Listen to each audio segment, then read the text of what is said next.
Good afternoon, ladies and gentlemen. Those of you who are joining us here on the campus of SAHETI School, as well as those of you who are joining us via YouTube, where we're also streaming live.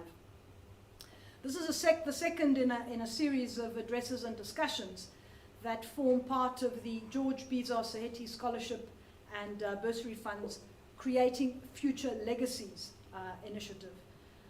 My name is Elizabeth Sideropoulos. I'm a SAHETI alumna.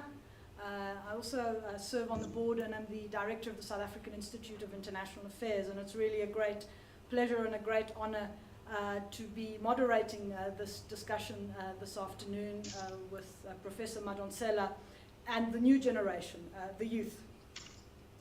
The fund, named after one of the school's founders, who was chairman of the board of the SAHETI School Board for more than 20 years, and who together with his team were able to make the school a reality in 1974 when it first opened its doors, and we'll be celebrating 50 years in the next year, has as its objective the raising of funds to enable children from disadvantaged backgrounds to receive a world-class education here at SAHETI. George Bezos and others like him were driven by the belief that all humans have a right to live in a just and equitable society, to have a voice, and to have it heard and listened. At their core, these values embrace equality, political and civic rights, but also socioeconomic rights. We sometimes forget that. Human dignity. A vote is not sufficient if you have no bread on the table or a roof over your head. In that sense, South Africa is still a long way away from reaching that ideal, even though it's 3 decades into our democracy. We have the challenge of addressing the issues of fostering social cohesion, which comes fundamentally from understanding each other and recognizing the importance of societal solidarity. We're obviously not alone in these challenges. We just need to look at the TV screen every day to see that human suffering, wanton violence, dispossession, and apathy, which I would argue is a cardinal sin, is prevalent in many parts of our continent. We see it in the Middle East, we see it in Asia, we see it in Europe. So creating future legacies is intended to honor the legacy and memory of George Bezos by honoring in turn those in our society today who continue to fight for the principles and values that he held dear, and which we here at the school try to inculcate. The future is built on the vision and the sacrifices of the past and of the present. And so today our future legacy maker is Professor Thuli Madonsela, who needs no introduction. During the dark days of state capture, she was one of the few who stood up and challenged power. Her actions as public protector not only revealed the criminal enterprise that was being built on the institutions and resources of the state, but also clarified in no uncertain terms via the Constitutional Court judgment in 2016 that the public protector's recommendations are binding, not optional for the executive. But let me say a few words about the Prof before I hand over to her for a keynote address. She's currently Professor of Law, occupying the Law Trust Research Chair in Social Justice at Stellenbosch University. She is also the founder of the Tuma Foundation for Democracy, Leadership and Literacy, and a member of the African Academy of Science. Of course, we all know her as our former public protector, but she was also one of the drafters of the South African Constitution and a co-architect and drafter of several constitutionally mandated laws, including the Equality Act, the Employment Equity Act, and Promotion of Administrative Justice Act. She currently teaches constitutional law, social justice law, administrative law, and constitutional governance and ethical leadership, and has written and published extensively on these matters. She's also an advocate of the High Court of South Africa and honorary member of the Botswana Bar. She holds 8 honorary law doctorates in addition to her normal law degrees and over 70 awards. I think the one really interesting point that I do want to highlight is, apart from being a mother of 2, in her free time, and I'm not quite sure how much free time she has, she's an avid mountaineer who has summited Mount Kilimanjaro twice under the hashtag Trek for Mandela campaign, and also for the Social Justice M-Plan, and regularly hikes for the Action for Inclusion campaign, which is a quest to end student debt. So that's quite amazing. That's one of my objectives, to summit Mount Kilimanjaro one day. Just before I hand over to Professor Madonsela, just to say that the proceedings will run as follows.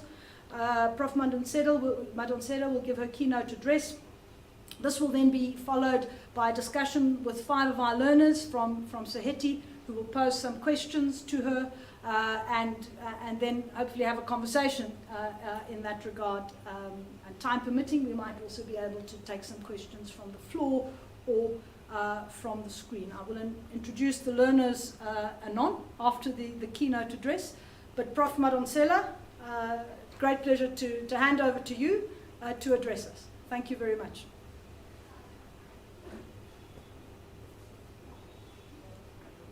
Thank you, dear colleague, for the privilege to address today's event. I want to particularly thank the SAHETI School and for bringing us together today, and the foundation that honors the legacy of George Bezos for making this happen. For me, I'm here partly because, like George Bezos, I got an education because others made it possible for me to get an education. We know from his book on his own odyssey that he nearly did not get an education because he was an immigrant, did not have a lot of means, and did not know the local languages.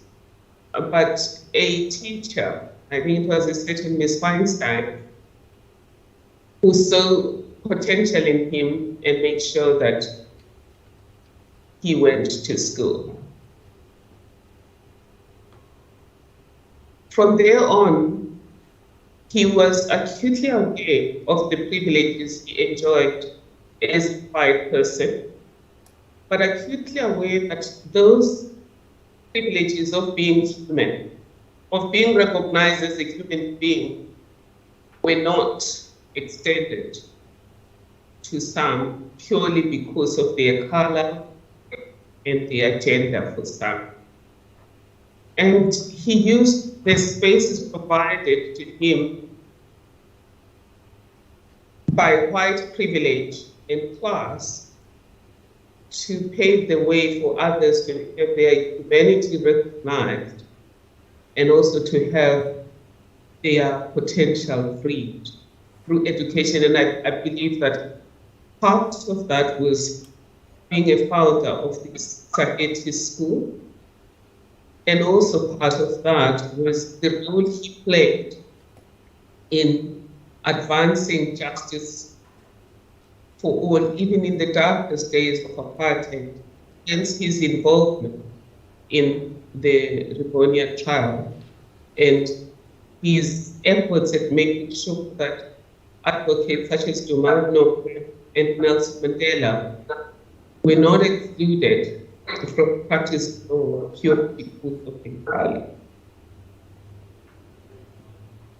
Between us, me who has been here for almost 6 decades, and you who are very, very young, more than a generation behind me, we already are a legacy. So before we even talk about creating future legacies, we must understand that we are here because the giants who went before us, such as George Bezos, Helen Suzman, Helen Joseph, Albertina Sisulu, Winnie Mandela, Charlotte McLean, Olifana, and many others really sacrificed to create a better world that recognizes the humanity of all of us and where everyone's potential is freed and life. So one of the legacies they gave us was a world that beginning to embrace the humanity of everyone. And the Constitution is an instrument to expand the freedom. So from them, I can see two key legacies. One was political freedom, and the other one was a constitution that was handed over to us as a baton to help us to sustain the legacy and to move the needle to the next level. One of the key provisions of the Constitution is the definition of the democracy it seeks to create. And that's a democracy that is founded on democratic values, social justice, and fundamental human rights. And that's a democracy where every citizen's life is improved and every person's life, every person's potential is free. That's what they gave us. It's both a legacy and there's a baton, which becomes a blueprint that we're supposed to use to move closer to the South Africa we want to become. And the question that arises is, why were they able to at least deliver political freedom to us? And why were they able to deliver a constitution to us that is blueprint that can enable us to create a social democracy that is founded on social justice, democratic values, and I'm going to share with you what we discovered at the Park Protector as we were connecting the dots backward. I think it was Steve Jobs who said, your life doesn't make sense when you're looking forward. It's when you look back that you realize all of the dots are connecting. And again, I was trying to fix the dots in the life of George Bezos. And I realized that I felt a sense of gratitude for all of the benefits humanity had extended to him, but also a sense of obligation to extend exactly those same privileges to every human being by virtue of being a human being. And that's what he's done throughout his life, including as a lawyer and as a leader who's part of creating the school. I met him several times personally, and he never dropped the baton. I said to you, he handed the baton to us. But if you've seen in a real relay, you'll see a proper team player does not drop the baton until they know it's securely in the hands of the one that has to move the race forward. And I see his generation taking it. I saw that in the Rivonia trialists themselves, Andrew Duncan, Ahmed Katrada, Dennis Goldberg, and all of them, they hang on to the baton until they felt it was securely in our hands so that it's not dropped and we have to pick it up. And why were they able to do this? I think the conclusions we reached at the chapter, which conclusions are confirmed by further research and public engagement that we're doing at the Tuma Foundation and at Stellenbosch University. At the core of their approach was the value of Ubuntu and an approach to life that is anchored in leadership. And the kind of leadership that emerges from him is what we call ethic leadership.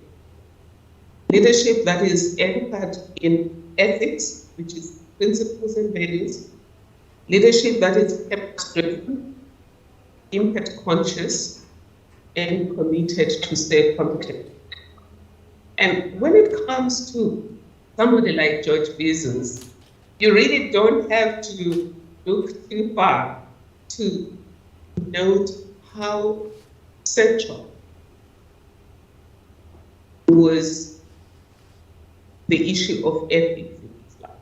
This very same school is built on ethical foundation, mostly derived from the Hellenic traditions, which of course was one of his hallmarks. There was no conversation with George Bezos that didn't include him talking about some or other mythology. And I remember he participated in the Power Protector Good Governance conversations, I think twice. And each conversation, my son, who's one who remembers most, is George Bezos, regaling him with the relevant mythologies, mythologies that were relevant to our time. And of course, that resonated with me because having been brought up in the traditions of Ubuntu or the philosophy of sub-Saharan Africa, within Ubuntu, the methodology of teaching is pretty much similar to Greek teaching of ethics, where it is the use of proverbs, idioms, and stories or fables. So ethics was extremely important, and it's not just ethics of being honest. The ethic of kindness, care, and love for humanity was central to his life, and is central to leaders that move the needle forward when it comes to creating a society that is stable, peaceful, and with a shared prosperity. The second thing that drove his generation is purpose-driven. You see that in George Bezos, you see that in leaders such as O.R.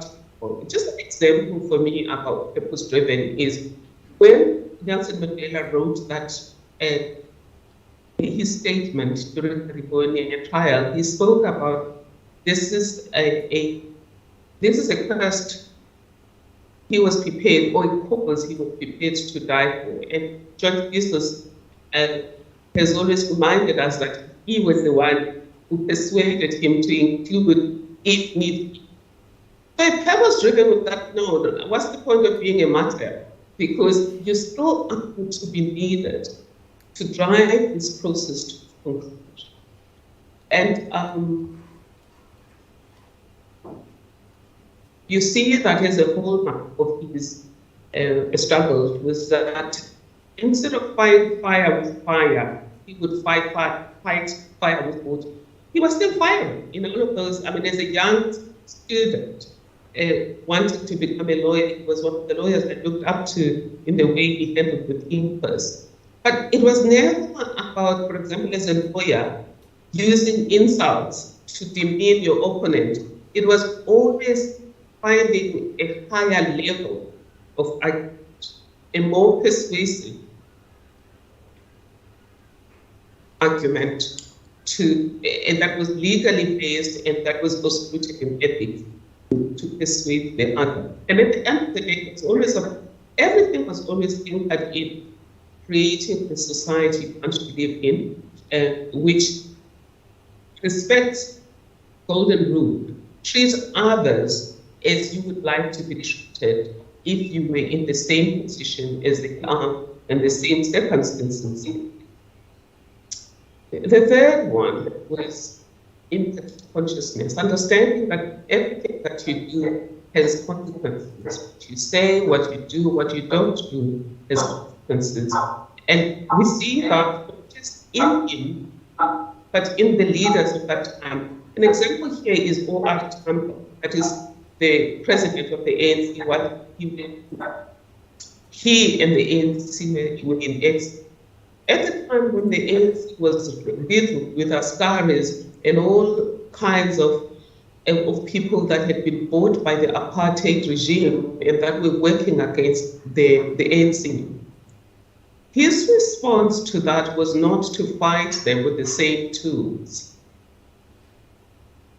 His response was to fight them using principles. And this is where he brought in Albie Sachs, according to Albie Sachs's writing. He brought in Albie Sachs to write a disciplinary process, which included a code of ethics and a legal process to firstly make sure that people are processed appropriately to find out whether they're guilty and whether they're not guilty, and even allowing them to have legal representation, and then making a finding of wrongdoing and appropriately punishing them in line with universal principles and regulating human rights. So that's being impact consciousness, because I take it that O.R. Tambo was aware that if he fought fire with fire, he would have been creating an environment where anybody could use their power to perpetrate inhuman culture would have then grown within the ANC and would be part of our culture as a country today. The last thing that you pick from him is an unquestionable commitment to serve in a principled way.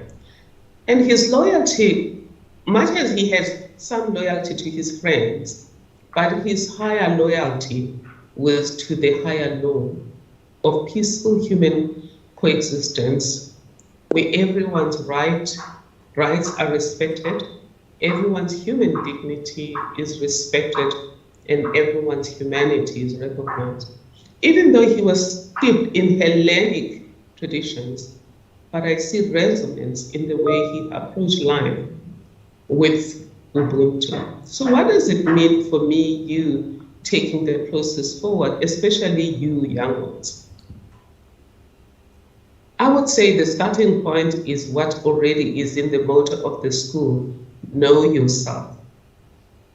Because if you look at where we are in South Africa today, we have engaged in undirected pivoting.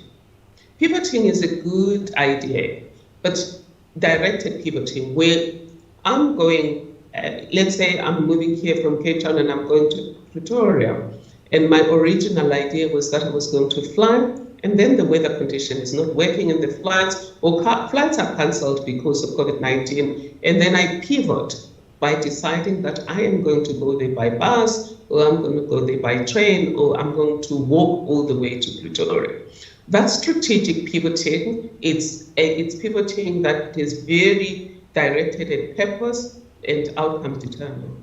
But undirected pivoting is when you decide you're going to Pretoria, but you take no map, you take no GPS, you don't keep checking whether you're going in the right direction, and you find yourself landing in Namibia because you're not using a map, you're not checking yourself against your destination. And I think as a country, we find ourselves where we've engaged in undirected pivoting. Where has that landed us? I indicated that we started with a constitution that clearly gives us a blueprint of the society we are establishing, which is one based on democratic values, social justice, and fundamental human rights. But we find ourselves at a point where we've become the most socially unjust society in the entire world. And maybe I should explain to you what is social justice as we understand it at Stellenbosch University. It's fairness between all groups.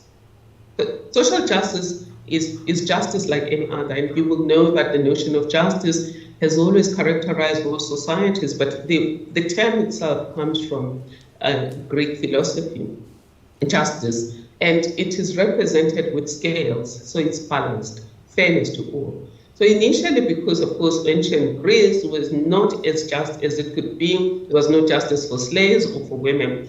So that justice only applied to a small group of people. Hence, it was only justice between individuals as opposed to justice between groups.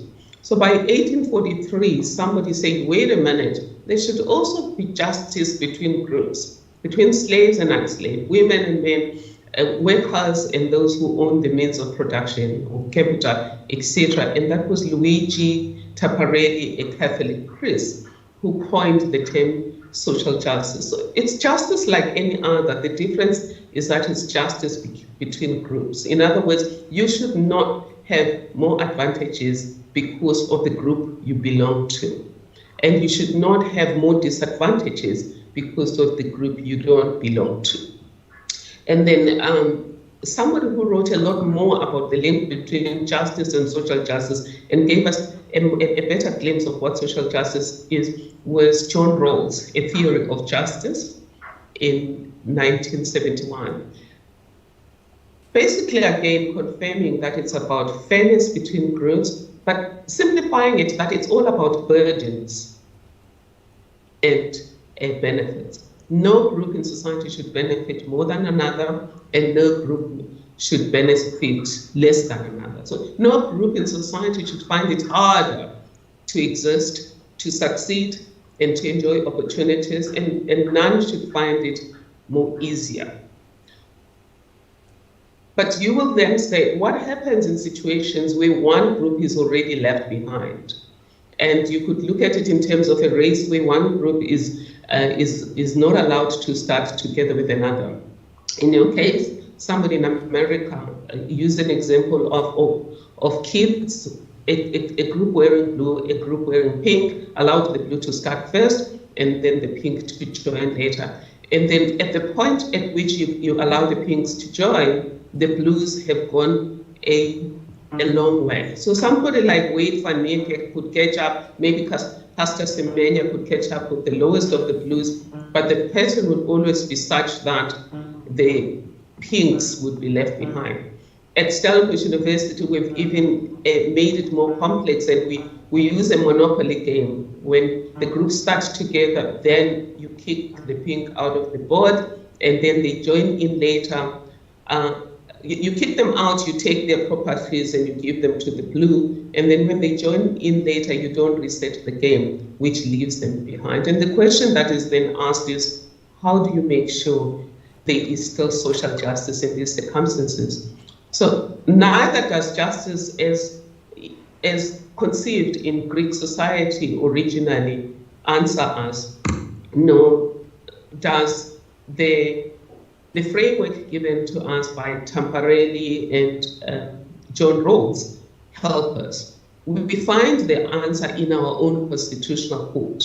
Minister of Finance versus Van Heerden, and in other cases, I don't want to bore you with too many cases, but just remember Van Heerden, where then it says, social justice is still social justice like any other, but in cases where one group has been disadvantaged through conscious action by the state, then social justice includes restitutive action to balance. So what does that mean for me, you, and everyone else? You are children. You don't really have much power to change things right now. But should you ever be in positions of power, your job is to make sure that you don't create new injustices, nor perpetuate old injustices. Your job is also, as leaders steeped in fairness, to make people understand that the poor are not lazy. The poor are left behind because of the way society is structured. And make sure that you use your privilege, the way George Bezos used his privilege, to move society to a place where opportunities will be more even and where we will treat each other fairly. Why do we want to do that? Just generally because unfairness creates conflict. And there's an example where in the Max Planck Institute in Europe, they did that, where they had children and they gave children the same task to pick up toys. And then when it came to rewards, they gave the one child 2 chocolates and another one a whole jug of chocolate. And you see both children looking at it and feeling a little bit confused about why am I getting better treatment and this one is not getting better treatment. And then they get the children to try and resolve the issue. In the one group, the one child picks a few and gives the other. In the other group, the little girl throws all of the chocolates on the floor so that they can start picking up the chocolates together. In real life, of course, we don't have a reset button, but there are opportunities such as the ones that have been used. In other words, going forward, how do you create legacies? Number one, understand that you already are a legacy. Use all of these opportunities not to drop the ball. And the first ball you drop is to disadvantage yourself. You already are in this fantastic school, and being in this fantastic school places you on higher ground in terms of being able to be a creator of opportunities in society, including work for yourself and others. So that's the first thing. But secondly, where you see injustice at, and when there's an opportunity to commit injustice, do not participate in that. And it's not always about opportunities. It's also just about how we treat others. If you're part of a conversation where people say, oh, foreigners are like this, oh, Indians are like this, white people are like this, black people are like this, women are like this, in a derogatory way, just say, wait a minute. It's improper to have a blanket view of any group. In every group, you find good and bad people. In every group, you find star performers in those who are struggling. And excellence has no color. Corruption has no color. Integrity has no color. And just by questioning these stereotypes, you would already be helping us. The next part is, how do you make sure that where you have an opportunity to extend privilege, such as educating others, you play a role in that. And if, of course, you go into business, that's another opportunity to extend privilege and to partner with us, and partner with others to move the needle forward. So in the end, I want to say to you, try not to create a legacy, because George Bezos did not try to create a legacy. He tried to be a good human being to himself and to those around him. So by being a good human being, by being a good leader, leading himself ethically, in other words, influencing and inspiring himself to think ethically and to act ethically, he created a legacy. So he created a better life for others every day of his life. And now that he's gone, we connect all of these dots together and we say, oh, wow, here's a legacy here. So you are the legacy and you have the power to create the legacy. But I know I'm already preaching to the choir. You guys are the leaders we've been waiting for. Thank you.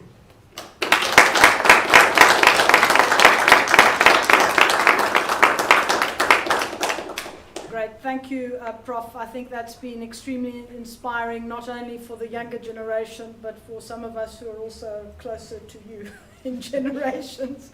I think the central message for all of us is that we all have agency to make a difference. Absolutely, not to make a legacy, but to make a difference. And legacy is simply one of the things that might come out of it, but that's not what should drive you. I think thank you very much for that, and a lot of thinking for all of us as citizens of this country and indeed of the world.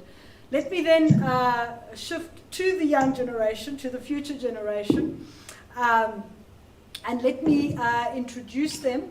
I'm now not quite sure about the mirror image, but let me start from my extreme right. We have Diana Amadi, who I think is grade 12 pupil. So she's taking a valuable time out of studying for exams, right? Yeah. Next to her is Zoe Pascu, who is in grade 11. Grade 10. Oh, grade 10. I was going to get something right, wrong. So Zoe. And then in the middle, we have Christian de Prier, who is also in grade 12 and should be studying. And next to him is Matt Lazaridis, who is grade 11. Grade 11, okay, I had that right. And then last but not least, Eleni Kruger, who I have to also put in parenthesis, Prof, is a great niece of George Bezos. Eleni Kruger, who's in grade 9. Yeah, right, okay, I got one wrong. Okay, so I'm going to ask each of you to pose a question, and the Prof will respond, and then we'll move down the line. And I understand, Christian, you're gonna kick off. Thank you for taking the time to meet with us, Professor Madonsela. As such an influential political personality in South Africa, we've been eager to welcome you. I had read a tweet from you not too long ago that reads as follows: most of the time, all that needs to change for your life and happiness to improve is your mind. How would you suggest we, the youth of a nation in a perpetual state of crisis and trauma based on a violent past and a relatively violent present, as your son, Mr. Madonsela, put it, integrate a mindset of felicity and growth? And what actions should we be actively involved in to ensure a smooth transition of the flame, per se, from your generation to the next generation of inspirations, leaders, and change makers? Thank you. I'll answer each question directly as it arises. Is that okay? Yes, absolutely. That's the preferred way. Thank you, Sam.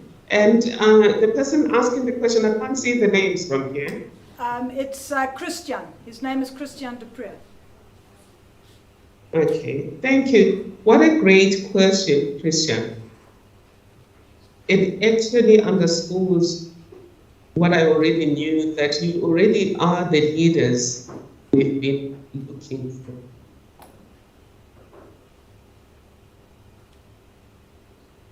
Firstly, it's a pity that schools don't teach mind management tools, but I suspect this one does, because the greatest tool we have for living a life worth living is a clear mind.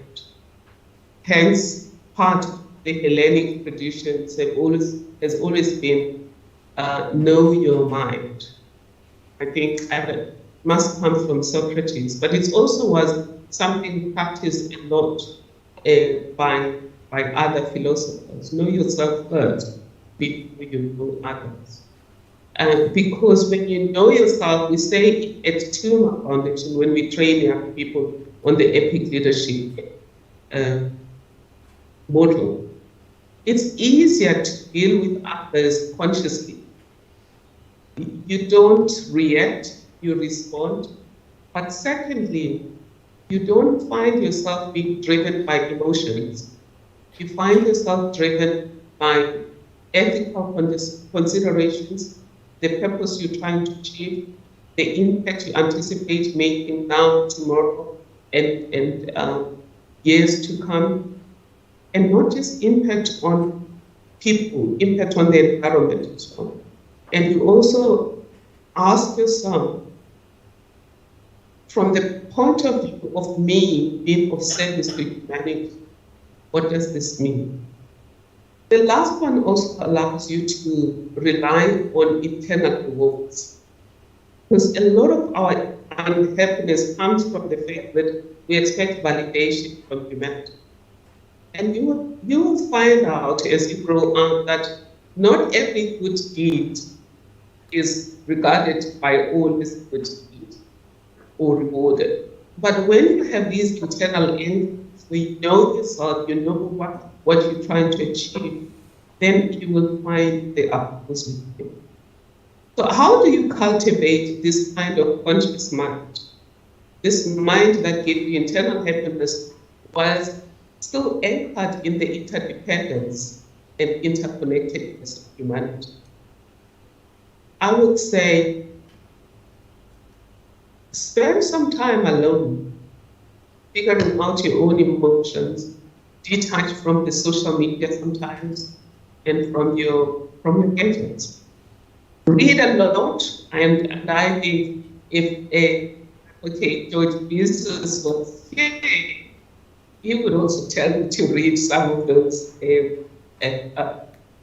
Greek mythologies. And for me, I would say also read African proverbs, because they always have a principle about how to live a happy life and how to live a life where you respect your own dignity and you respect the dignity and humanity of others, and you interact with others consciously with a view to promoting peace in your own mind and peace in the ecosystem within which you exist.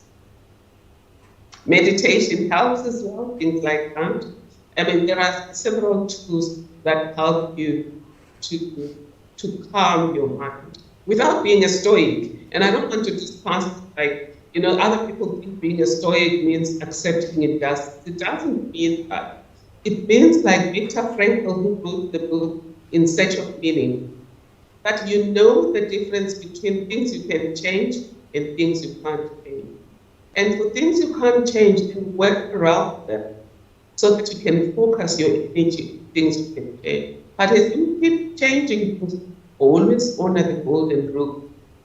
Do unto others as you would like done to you. If you were in the same circumstances as they are, and the same needs as you have. Thank you. Great. Thank you very much, Prof. So our next question is from Matt, Professor Madonsela.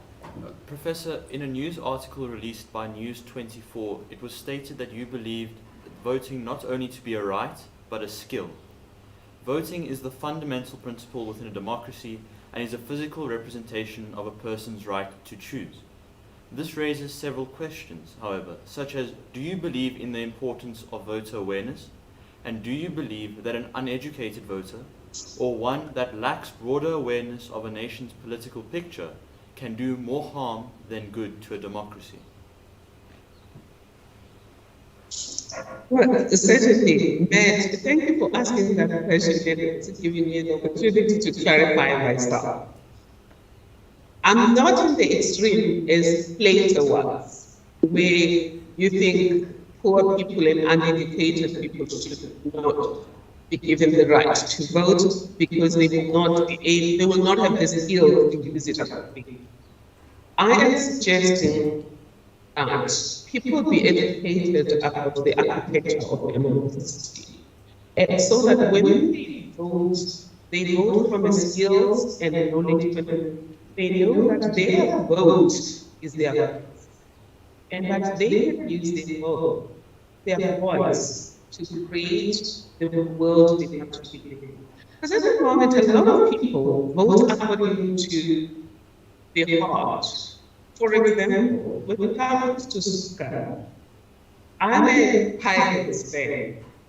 And this comes from childhood, that my brother is loved pirate, my cousin who was living with us like brother loved pirates.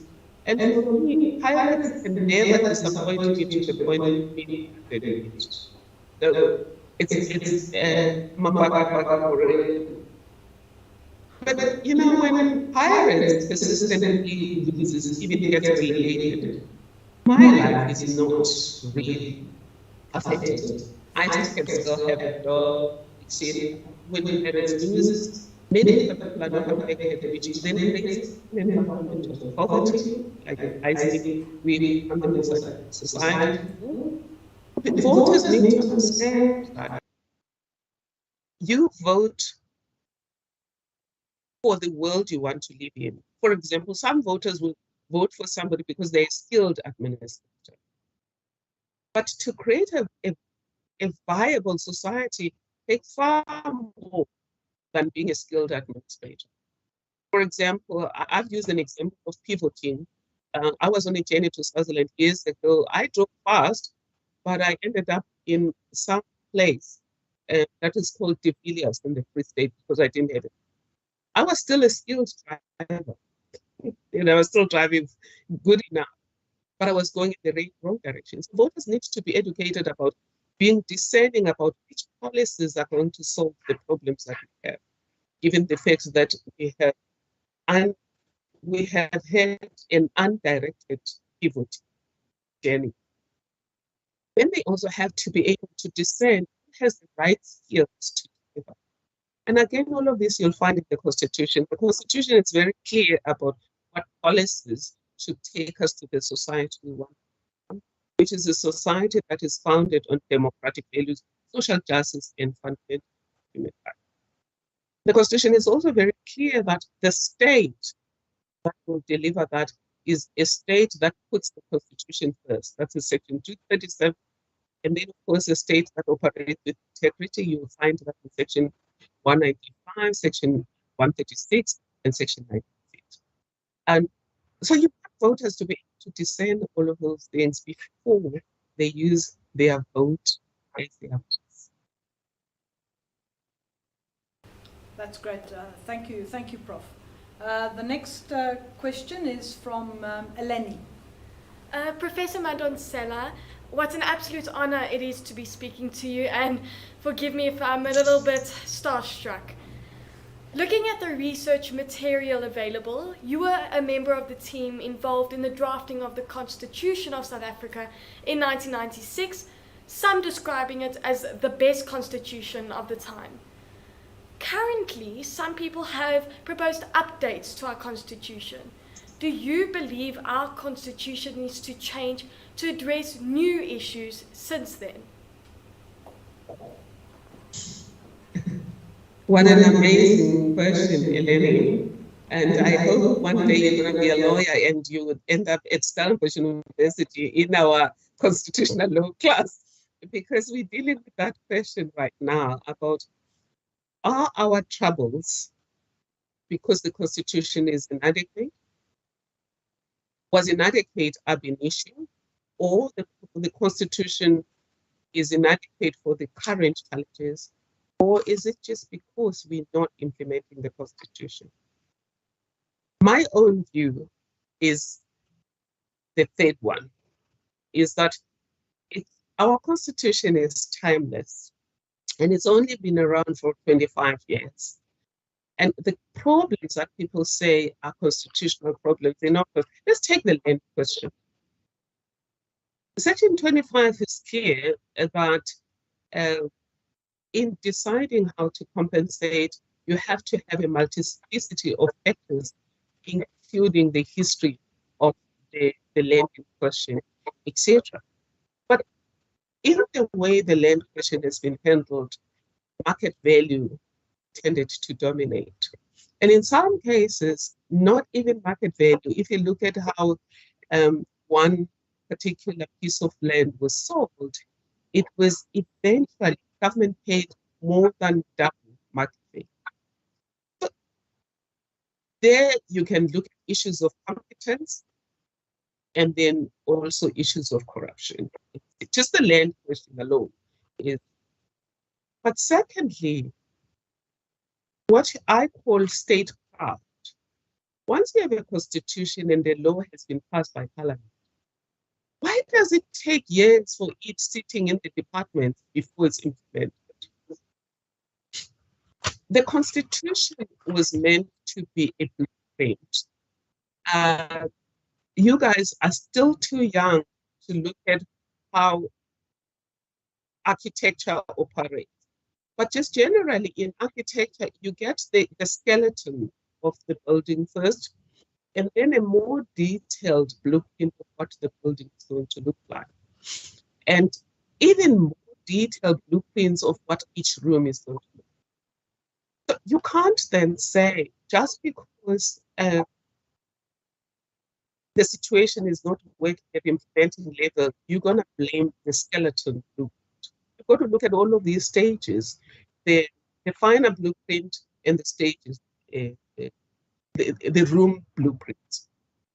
And with the Constitution, it was designed, and I was involved in its design, with understanding that the details will be in each stage. So let's take the whole issue of us having become one of the most unequal societies in the world. The Constitution said legislation must be passed that creates space for one's equality. Nelson Mandela himself oversaw that we passed that legislation, and I was involved in the team that did it. the legislation was passed in the constitutional timeline, which was February 2000. And guess what? The restitutive part of that legislation remains unimplemented, not because of the will of Parliament, but perhaps because Parliament has failed to hold the executive accountable. The executive officials in the executive all by themselves decided they will not implement Chapter 5. And when asked why, they said it's going to be onerous. The socio-economic impact is going to be onerous in industry. But guess what? The very same officials on their own, without a proper public social contract, they came with BEE, which only advances a few from the historically Black community. But even from the historically advantaged community, it's much better for big business.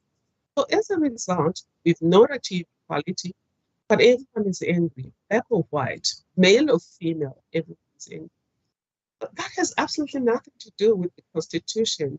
It has to do with people engaging in what I refer to as undirected pivoting. And at Stellenbosch University, coming up with social impact tools that we hope will help policymakers before they sign off to say, if I implement this, what does tomorrow look like? For older people, for children, for rich people, for poor people, for rural people, for urban people. So have disaggregated data that we use for prospective impact assessment. And if you think, okay, the future looks good for everyone, then implement it. But taking into account that your duty is not only to ensure that you don't discriminate, your duty in terms of Minister of Finance versus Van Heerden is also to reduce existing disparity. Just the last thing, mathematically, and this will make sense to you guys because you're stars. If I give one of you a rand for every 5 rand that I give, if I give Eleni 1 rand for every 5 rand that I give to Christian, over the next year, I do that. You guys will be unequal. If after 12 months, I then decide I will now give you the same amount of money, will you ever be equal? No. But here's the deal, not only will you never be equal, but you'll become even more unequal because of the principle of exponentiality. For every cent, the gap becomes wider and wider. So it's not shocking, just mathematically, that South Africa has become the most unequal society in the world, that poverty has become worse. Because if you don't reduce inequality, it just gets worse. It's like the way you handle debt. If you want to reduce the debt, you've got to pay a little bit more on your bond. But if you pay even less than what was agreed to, instead of being able to pay your bond in 20 years, you might never be able to pay it.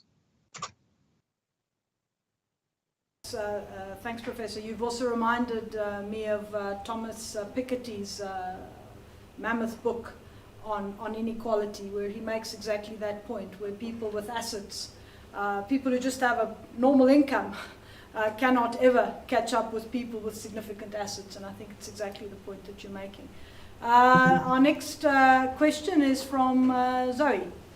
Professor Madonsela, you spoke about a few of the values a good leader should have, such as honesty, kindness, and fairness.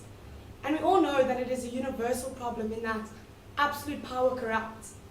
But do you still believe that we'll find South African leaders that work for the betterment of the underprivileged, without the constant temptation to line their own pockets?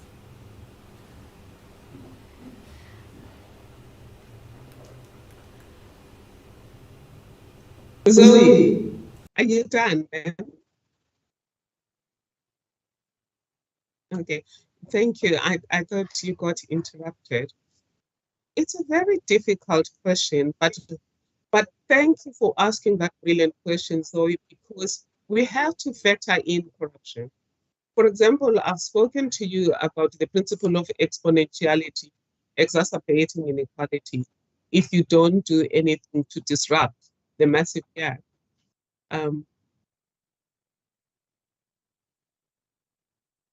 But what has also exacerbated our situation is corruption and dishonesty. And I want to indicate to you that it's not unique to African leaders. It is a global challenge. And that, in fact, a lot of the corruption that we attribute to African leaders comes from elsewhere. In that somebody makes you an offer, you have a policy on how to implement a particular piece of legislation for shared prosperity. And then somebody comes and greases your hands and says, okay, now twist this policy for only my prosperity. I mean, if we look at state capture, the people involved did not come from Africa. The Gupta family came from India and leveraged its relationship with the president to enrich itself beyond the widest dreams. And meantime, they were siphoning some of the money to Dubai, where they're now living like some of it to India. But within a very short space of time, they had amassed massive wealth. Of course, shared with the Zuma family through the fact that those businesses were co-owned by the then president's son. So we must be careful about buying into the narrative that corruption is an African problem. So it's a global problem. And let's look at the EU also. The Equality Act was constitutionally mandated. The process of implementing the Equality Act was going to make sure that every sector was audited to look at what are the legacy inequalities and how they go to address. But a handful of people with access to power literally pulled their own equality statute called BEE out of the back of their pocket and leveraged that power to undermine the advancement of all by making sure that they had a few that would benefit and therefore sign off on that bill.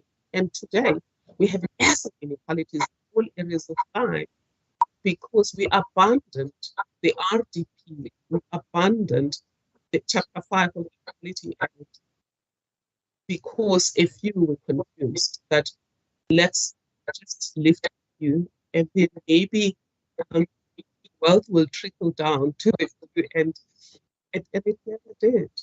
Yes. Great.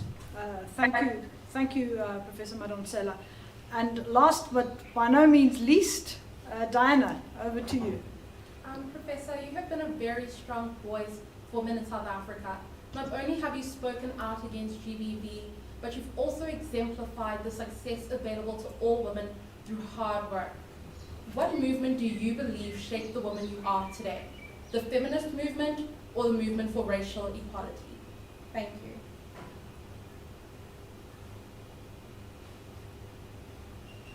Please repeat that one, Ghana.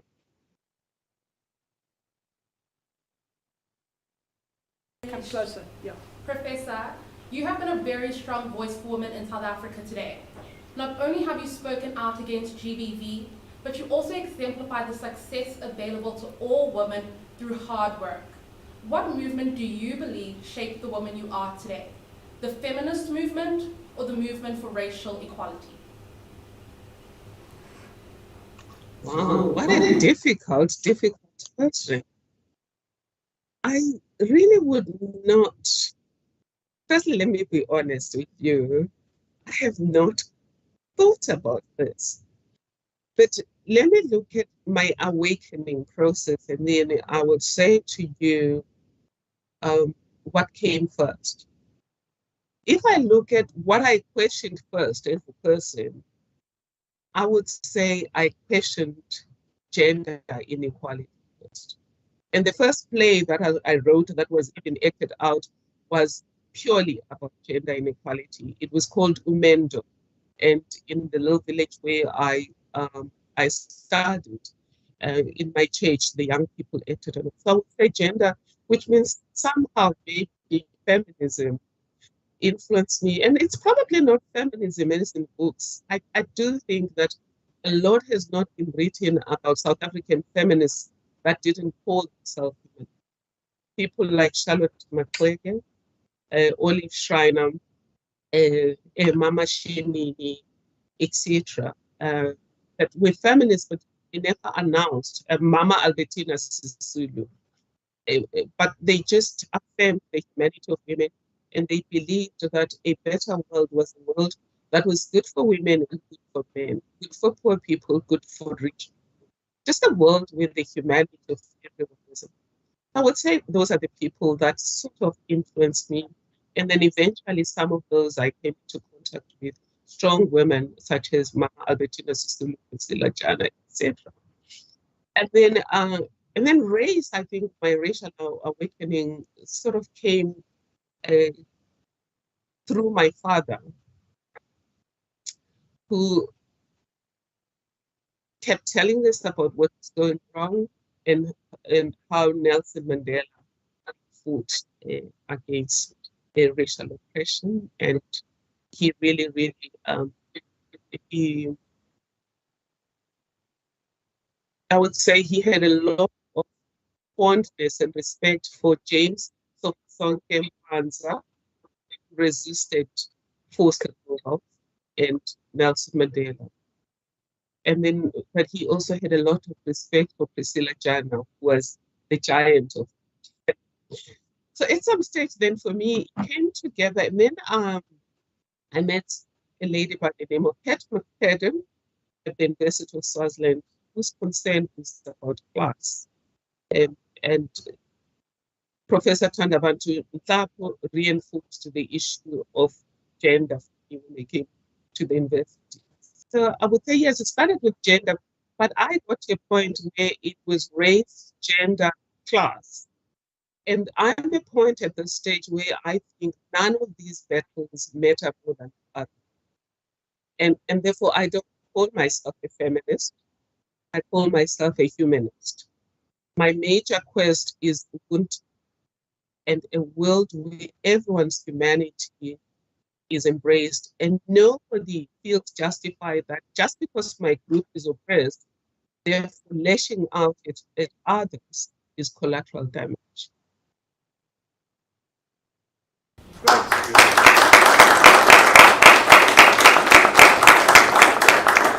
I think, Professor, that's a really powerful note to end on, a humanist. And I think Ubuntu, we have recently erected a plinth just outside the administrative block here at SAHETI, where where we've inscribed the values of the school, and one of them is Ubuntu. It's there right in the front for everyone to see, and I think there is such a close correlation with many of the Hellenic values, and certainly also with, I would argue, with Know Thyself, the school's motto, which you also alluded to. I know we're up on time, Prof. Madonsela, but I don't know if there is anybody. Well, we can probably take one question from the audience here, and then I'd like to sort of wrap it up and ask Eleni to do the vote of thanks. But is there any question from the audience? Any pressing question? I think the Prof has covered, has given us a lot of homework, I think, and food for thought. Okay, if there are no questions, then Prof, let me hand over to Eleni to do the vote of thanks, and then I'll close off by also just referring to the Art Legacy raffle.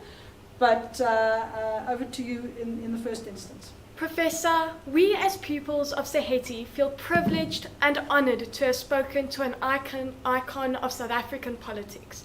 You are a role model for many of the youth, including myself.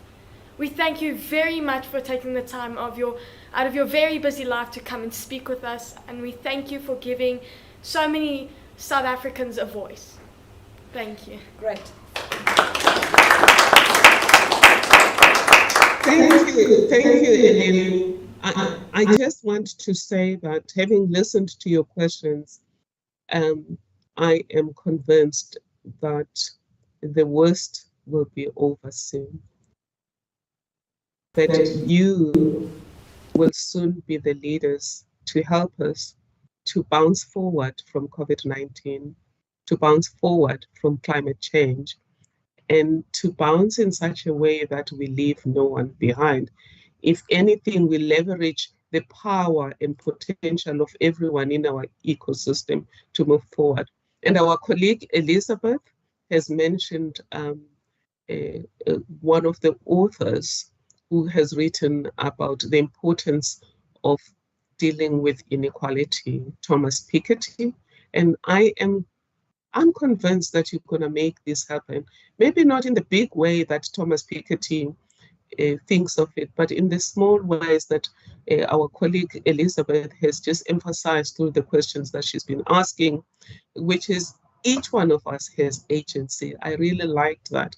Each one of us has agency, and each one of us has responsibility to be the legacy and to create through everyday goodness the life we deserve, and the life those who come after us will enjoy, because we didn't drop the baton that George Bezos handed to us.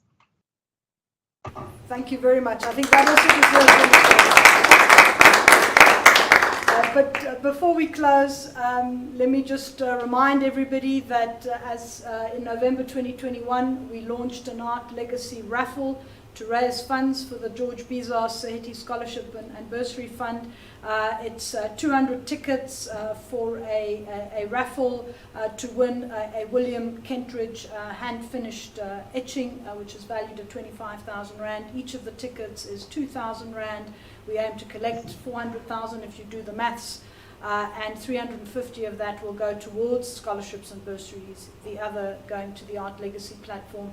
I urge the people online to go to the George Bezos website and look at the information there and try to buy a ticket. And then for those of us here in the audience today who haven't bought a ticket yet, I encourage you to do so. At least one, preferably 10. But and again, Prof. Madonsela, it's been such an absolute privilege to have you with us today. Thank you very much. Keep fighting the good fight, and we're right there with you. Thank you again.